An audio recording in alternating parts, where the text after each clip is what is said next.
Namaskar, Jai Shri Krishna. Worshipping text 4 and text 5 of chapter 7, Knowledge of the Absolute of Srimad Bhagavad Gita. Text 4. Bhumi rapo analo vayuh khama mano buddhirevacha ahankara itiyam me bhinna prakruti rashtadha. Earth, water, air, fire, ether, mind, intelligence and false ego, altogether these 8 constitute my separated material energies.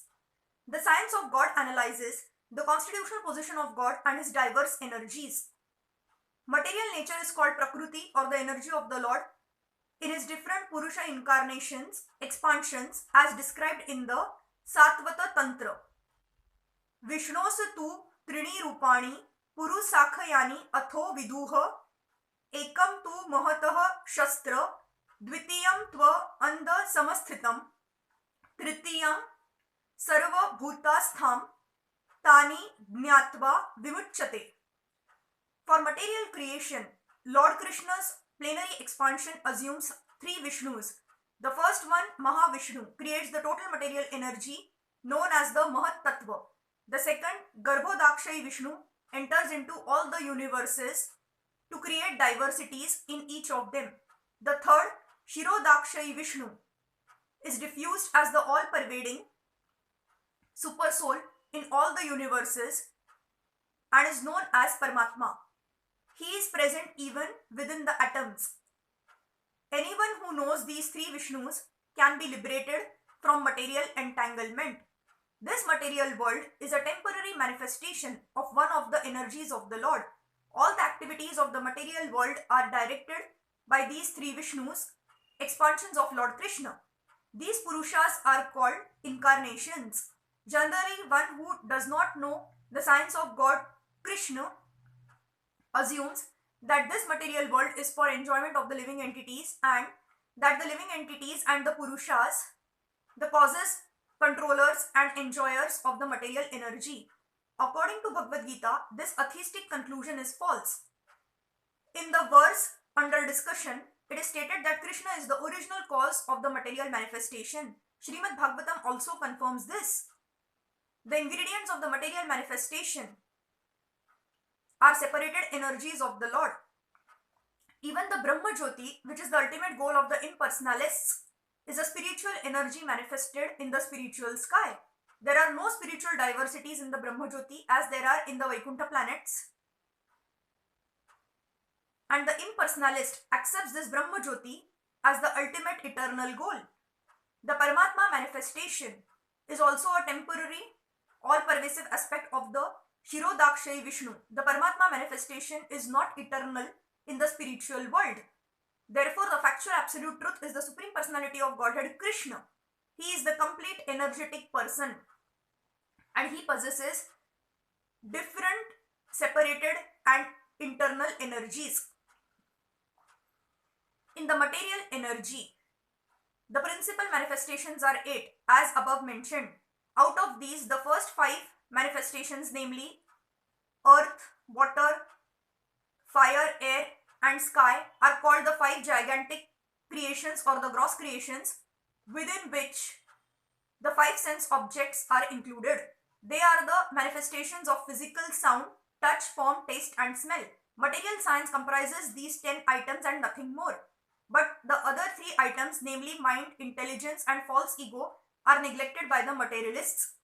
Philosophers who deal with mental activities are also not perfect in knowledge because they do not know the ultimate source, Krishna.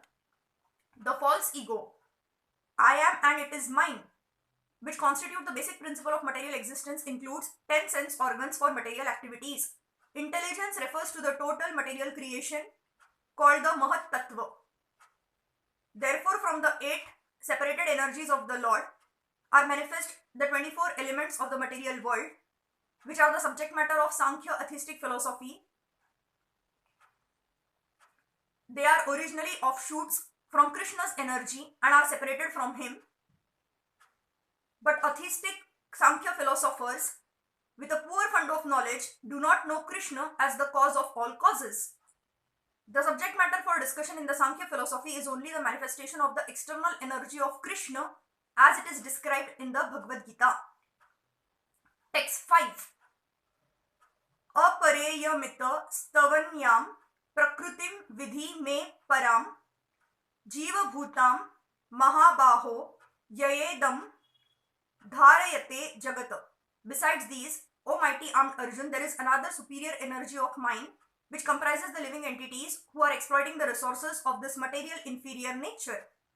Here it is clearly mentioned that living entities belong to the superior nature or energy of the Supreme Lord. The inferior energy is matter manifested in different elements, namely earth, water, fire, air, ether, mind, intelligence and false ego. Both forms of material nature, namely gross earth etc. and subtle mind etc. are products of the inferior energy.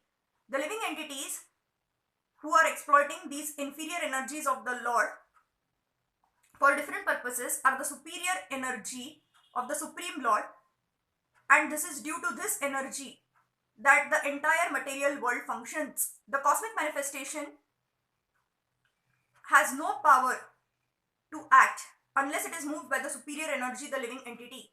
Energies are always controlled by the energetic, and therefore the living entities are always controlled by the Lord. They have no independent existence. They are never equally powerful as unintelligent men think. The distinction between the living entities and the Lord is described in Srimad Bhagavatam 10.87.30 as follows. Aparimita dhruvasa tanubhruto yadi sarvagatas tarhi na shasayateti niyamo dhruva netaratha ajani cha yana mayam tada avimuchya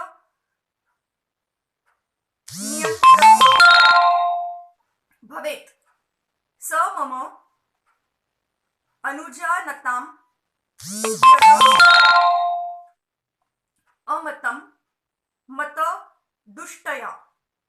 O Supreme Eternal, if the embodied living entities were eternal and all pervading like you, then they would not be under your control. But if the living entities are accepted as minute energies of your lordship, then they are at once subject to your supreme control.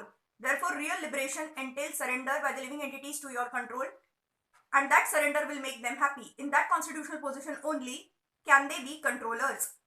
Therefore, men with limited knowledge who advocate the monistic theory that God and the living entities are equal in all respects are all actually guided by a faulty and polluted opinion. The Supreme Lord Krishna is the only controller, and all living entities are controlled by him. These living entities are a superior energy because the quality of their existence is one and the same with the Supreme, but they are never equal to the Lord in quantity of power.